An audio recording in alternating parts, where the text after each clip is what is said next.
Hello everyone, कैसे हैं आप? आज हम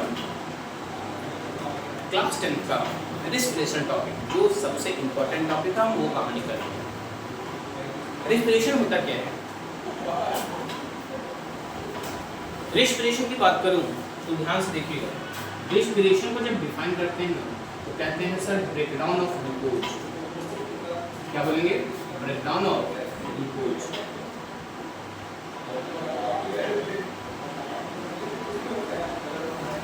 In presence of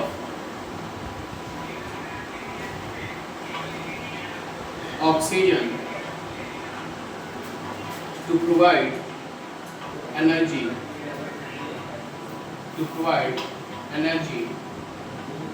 are called respiration.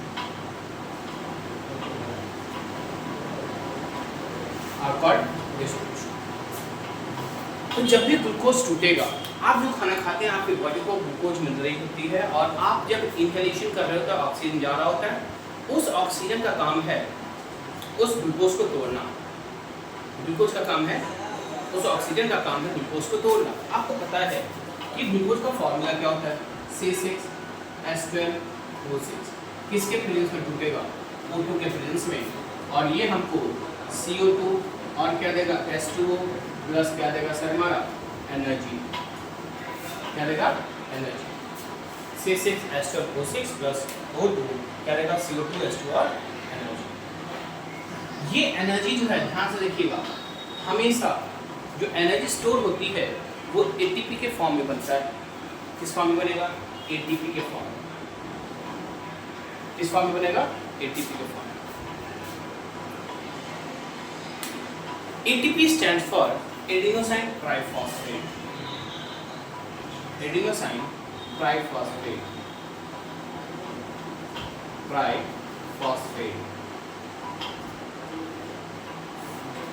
इसी एडिनोसाइन ट्राइफॉस्फेट को हम बोलते हैं energy currency of the cell. Energy currency of the cell. Energy currency of the cell. कहने का मतलब समझ रहे हैं आप? एनर्जी करेंसी हमने क्यों बोला? एनर्जी करेंसी का मतलब होता है कि जब तक, जैसे पैसा, सब कुछ पैसा है भाई, जैसे पैसा के बिना आप कुछ नहीं कर सकते, वैसे एटीपी के बगैर हमारी बॉडी कुछ नहीं कर सकती। सब कुछ नहीं। अब लेकिन मुद्दा ये है कि सर एटीपी कितनी एटीपी एनर्जी बनेगी? सर एक ग्लूकोज टूटेगा 38 एटीपी एनर्जी बन जाएगी। क्वेश्चन आवर कॉम्पिटिटिव एग्जाम्स का क्वेश्चन है, अगर एक मॉलिक्यूल ऑफ ग्लूकोज टूटा, कितनी एनर्जी बनेगी? तो आप बोलेंगे 38 एटीपी एनर्जी बनेगी। यही एटीपी आपकी बॉडी में स्टोर होती है, और जब आप फास्टिंग में होते हैं तो आपको वही एनर्जी प्रोवाइड करता है। एक बात बताना भैया, क्या ये हमेशा देखिएगा, ये हमारा केमिकल प्रोसेस है। कौन सा process? Biochemical process. Biochemical process. कौन सा प्रोसेस है? बायोकेमिकल प्रोसेस, या फिर आप बोल सकते हैं कैटालिटिक प्रोसेस है। कौन सा प्रोसेस है? कैटाबॉलिक प्रोसेस है। कौन सा प्रोसेस? कैटाबॉलिक। टूट रहा है। ग्लूकोज टूटना मतलब ग्लूकोज टूटा भाई तो ऑक्सीजन के प्रेजेंस में टूट रहा है, ये होगा हमारा। ध्यान से रखिएगा, फोटोसिंथेसिस और रिस्पिरेशन दोनों एक दूसरे के उल्टे हैं। फोटोसिंथेसिस में एनाबॉलिज्म होता है, ग्लूकोज बनते हैं, छोटे छोटे कंपाउंड, छोटे छोटे मॉलिक्यूल, छोटे छोटे सब्सटेंस मिलकर बड़ा सा मॉलिक्यूल बनाता है, दैट इज एनाबॉलिक। और यही जब ग्लूकोज वही टूटता है जो फोटोसिंथेसिस में बनता है, जो बनता है उसी के प्रेजेंस में टूटता है, वो कहलाता है सर हमारा कैटाबॉलिक प्रोसेस। सर अगर मैं बोलूं रिस्पिरेशन, तो यही पे नहीं, देखो भाई यहाँ पे क्या एडिशन ऑफ ऑक्सीजन हो रहा है क्या? हाँ सर, एडिशन ऑफ ऑक्सीजन हो रहा है। इसको आप बोलेंगे ऑक्सीडेशन ऑफ ग्लूकोज। क्या बोलेंगे? Oxidation of glucose. क्या बोलेंगे? Oxidation of glucose. ऐसा आप फर्स्ट चैप्टर में, केमिस्ट्री के फर्स्ट चैप्टर में पढ़ के बैठेंगे कि ऑक्सीडेशन क्या होता है? Addition of glucose. तो भाई ग्लूकोज बताओ, हो गया, एडिशन हो रही। तो एडिशन ऑफ ग्लूकोज कहलाता क्या? रेस्पिरेशन। सर किसी चीज को जलने के लिए आप रिएक्शन देखो, अगर आप नॉर्मली कार्बन को ऑक्सीजन के साथ मिला दो तो कहलाता है सर क्या हमारा CO2 बन गया। बोलो क्या बन गया? CO2 बन गया। एडिशन हो रहा है? नहीं सर, ऑक्सीजन के प्रेजेंस में जलना शुरू कर दिया, ऑक्सीजन के प्रेजेंस में जलना शुरू कर दिया भाई, कंबशन हो रही है, जल रहा है, तो आप इसको बोल सकते हैं कंबशन ऑफ ग्लूकोज। कौन सा glucose? Combustion of glucose. Glucose का कंबशन कराना प्रोसेस कहलाता है रेस्पिरेशन। ग्लूकोज का कंबशन, ग्लूकोज का जलना ऑक्सीजन के प्रेजेंस में, that is known as combustion. क्या कहलाता है सर? कंबशन। ग्लूकोज का कंबशन करना वो कहलाता है हमारा क्या? कंबशन हमेशा ऑक्सीजन के प्रेजेंस में होता है, ध्यान से रखिएगा। कंबशन करने के लिए जिस गैस की जरूरत होती है वो होता है हमारा ऑक्सीजन। सर एक बात बताना, मोस्ट ऑफ द जो रेस्पिरेशन हो रहा होगा वो होगा किसमें? माइटोकॉन्ड्रिया में। कहाँ पे होंगे? माइटोकॉन्ड्रिया में। माइटोकॉन्ड्रिया में रेस्पिरेशन होता है, इसीलिए इस माइटोकॉन्ड्रिया को हम बोलते हैं power house of the cell. अरे क्या बोलेंगे? Power house of the cell. House of the cell. Mitochondria को क्या बोलेंगे? Power house of the cell. Mitochondria is known as power house of the cell. क्यों? क्योंकि इसमें रेस्पिरेशन होता है, ग्लूकोज टूटते हैं, टूट के एनर्जी प्रोवाइड करती है, that process is known as power house of the cell. Process is called respiration. जबकि जिसके अंदर हो रहा होगा वो एनर्जी प्रोवाइड करती है, इसीलिए that's why mitochondria is known as power house of the cell, because mitochondria perform the process of respiration, and respiration breaks down the glucose and provide energy. Due to providing of energy by the mitochondria, so mitochondria is known as powerhouse of the cell, and the remaining energy is stored in the form of ATP. That's why ATP is known as energy currency of the cell. Are you getting my point or not? Of course yes.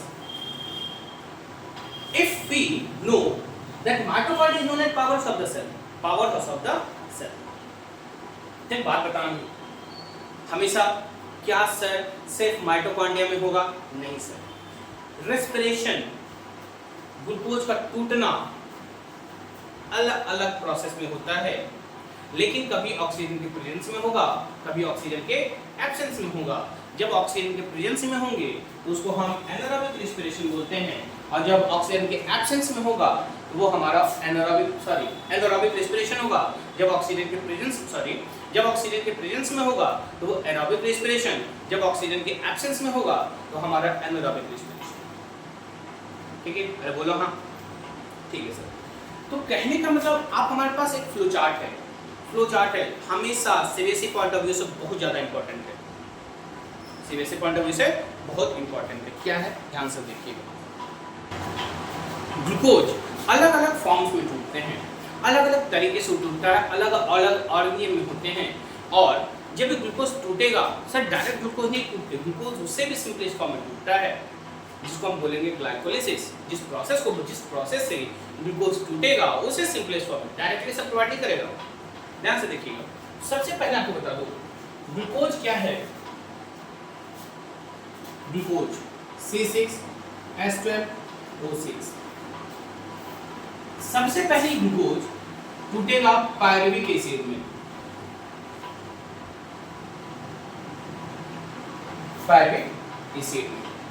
और ये pyruvic acid में टूटेगा। इस process को बोलते हैं glycolysis. क्या बोलेंगे? ग्लाइकोलिसिस। ये पायरुविक एसिड फिर से किस में टूटेगा? CO2, H2O और एनर्जी में। इस साइकिल को बोलेंगे क्रेब्स साइकिल।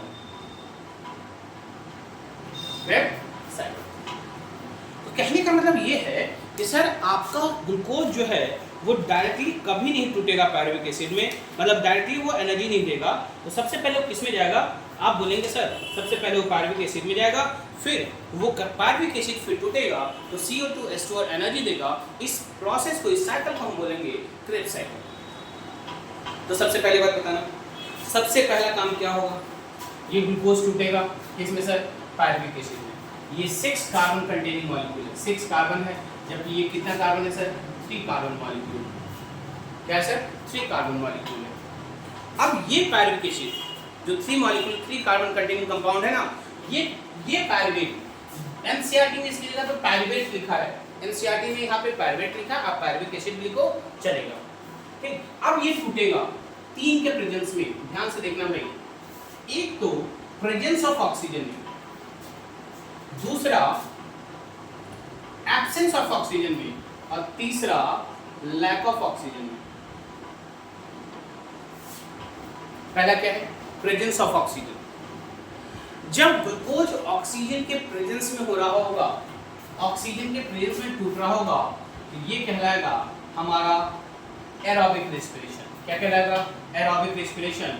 और ये हमेशा कहाँ होता है? माइटोकॉन्ड्रिया में। कहाँ होगा? माइटोकॉन्ड्रिया में। और बनाएगा क्या? CO2 H2O plus energy. क्या बनाएगा? Plus energy. प्लस क्या बनाएगा? एनर्जी। जब ग्लूकोज ऑक्सीजन के प्रेजेंस में टूट रहा होगा, that process is known as aerobic respiration. और वो एरोबिक रेस्पिरेशन कहाँ हो रहा होगा सर? माइटोकॉन्ड्रिया में। इस प्रोसेस को हम बोलते हैं, इस प्रोसेस को बोलेंगे हम क्या? रेस्पिरेशन। ठीक है, अब ये टूट गया, एनर्जी बन गई, ये कंप्लीट एनर्जी बन रहा होगा सर। ठीक है। दूसरा है, जब ये एब्सेंस ऑफ ऑक्सीजन हो जाए, एब्सेंस ऑफ ऑक्सीजन में कहाँ होता है सर? ईस्ट में। कहाँ होगा? ईस्ट में। आपको पता है ईस्ट क्या होता है? ईस्ट क्या होता है? शुगर का अल्कोहल में टूटना, प्रोसेस कहलाता है फर्मेंटेशन। और ये किसकी मदद से होता है? कौन करता है सर? हमारा ईस्ट करता है। तो शुगर को अल्कोहल में चेंज करना मतलब शुगर जो है, शुगर जो है ग्लूकोज जो है, ईस्ट के अटैक की वजह से क्या होगा सर? ईस्ट में शुगर ईस्ट जो है शुगर को किस में चेंज कर देगा? इथेनॉल में, जिसको आप अल्कोहल बोलते हैं। अल्कोहल बाद में भी पढ़ेंगे, जब कार्बन कंपाउंड में इथेनॉल पढ़ेंगे ना सर, तो रेक्टिफाइड अल्कोहल पढ़ेंगे, स्प्रिट अल्कोहल पढ़ेंगे, एब्सोल्यूट अल्कोहल पढ़ेंगे, वो सब अल्कोहल होते हैं। फर्मेंटेड अल्कोहल पढ़ेंगे, ये सारे अल्कोहल के पार्ट्स हैं, अल्कोहल के तरीके हैं। कहने का मतलब ये हो गया, ये क्या बनाएगा? C2H5OH। क्या बनाएगा? C2H5OH। और इसी को हम बोलते हैं क्या? इथेनॉल। क्या बोलेंगे? इथेनॉल। ध्यान से देखिएगा, क्या बनाएगा? Ethanol plus CO2 plus energy. क्या बनाएगा? CO2। ये जो इथेनॉल है, इसको कभी कभी ध्यान से C2H6O भी लिख देता है, तो आप कंफ्यूज मत होइएगा, क्योंकि सर यही इसका कंडेंस फार्मूला है। ये हमारा जनरल फार्मूला, ये हमारा कंडेंस फार्मूला है। अभी कभी सीबीएसई हमारे साथ गेम खेलती है तो आपको ये लिख के देगा, ठीक है, लिख के देगा। सर लैक ऑफ ऑक्सीजन में बनता है सर लैक्टिक एसिड। आपको बताइए कहाँ होता है? मसल सेल्स में। कहाँ होगा? मसल सेल्स में। और मसल सेल्स में क्या बन रहा है? Lactic acid. कौन सा एसिड? Lactic acid. साथ में आपको मिलेगी एनर्जी। क्या मिलेगा सर? एनर्जी। क्या मिलेगा? एनर्जी। यही लैक्टिक एसिड जब हमारे बॉडी में, जब आप बहुत काम करते हैं, बहुत ज़्यादा फंक्शन कर पाते हैं, जब शादी ब्याह, सबके घर में शादी ब्याह हो रहा है भाई, कहते हैं भाई पापा एक काम कीजिए, जब तक मेरा शरीर साथ है काम करवा ले, लेकिन अगर सो गए बैठ गए तो हमसे कोई काम नहीं होगा। क्यों नहीं होगा? क्यों? क्योंकि आपकी बॉडी में लैक्टिक एसिड बन चुका है, आपसे कोई काम नहीं करवा रहा। अगर आप जबरदस्ती काम कर रहे हैं, इसका मतलब आप ऑक्सीजन, जो भी ग्लूकोज है आपके बॉडी में बचा खुचा, उस ग्लूकोज को भी आप तोड़ने की कोशिश करते हैं। एक समय ऐसा आता है कि आप कहते हैं पापा हमसे चला नहीं जाएगा। चलो भाई, आप जब एक टीचर एक पनिशमेंट देता है, कभी बोल दिया जाओ भाई इट्स पूरा फर्स्ट फ्लोर से थर्ड फ्लोर से ग्राउंड फ्लोर पे आओ, सर 2 राउंड लगा के थक गए। क्यों थक गए? क्योंकि सर आपको आप हैबिचुएट नहीं थे उतना दौड़ने के लिए, आप हैबिचुएट नहीं थे, तो आपकी बॉडी क्या हो गई सर? उतना ग्लूकोज तोड़ नहीं पा रही थी। आपके बॉडी को उतना ग्लूकोज, उतना ऑक्सीजन नहीं मिल पा रहा था जो एनर्जी बनाए। उस केस में हमारा बॉडी क्या बना देता है? Lactic acid. और यही लैक्टिक एसिड आपके बॉडी में क्या क्रिएट करेगा? क्रैम्प्स क्रिएट करेंगे, पैर कांपने लगेगा। एक बात बताना, क्या आप सच बताइएगा, अगर इस कॉन्सेप्ट को देख के चले, क्या बोला जाता है मामा को नहीं, भांजी को नहीं मारना चाहिए, हाथ कांपता है। अरे भाई बुढ़ौती में तो सबका हाथ कांपता है। क्यों भाई? क्यों कांपेगा नहीं? बॉडी सेल्स धीरे धीरे क्या होगी? डेड होने की कगार पे होगी, ऑक्सीजन का सप्लाई कम हो जाएगा, ग्लूकोज का टूटना कम हो जाएगा, तो जाहिर सी बात लैक्टिक एसिड बनेगी। सही बात बोला कि नहीं? अरे हाँ, अब सोचो, मामा भांजी नहीं मारना चाहिए, बोलते हैं पाप लिखेगा, बुढ़ोती में हाथ कांपेगी। अरे भाई क्यों कांपेगा? बदमाशी करेगा तो करने देंगे? नहीं करने देंगे। तो सर हमेशा देखना, आप एक बात बताना, ये हमेशा क्रम्स क्रिएट करेगा, हाथ पैर कांपने लगते हैं, जब आप एक्स्ट्रा उठक बैठक कर लेते ना, तो वो क्या बन जाता है बॉडी में? Lactic acid. ठीक है, ये है मेरी कहानी। फिर हम कल पढ़ेंगे, क्या पढ़ेंगे? Respiration in plant, respiration in animals. ठीक है, तब तक के लिए thank you, have a nice day.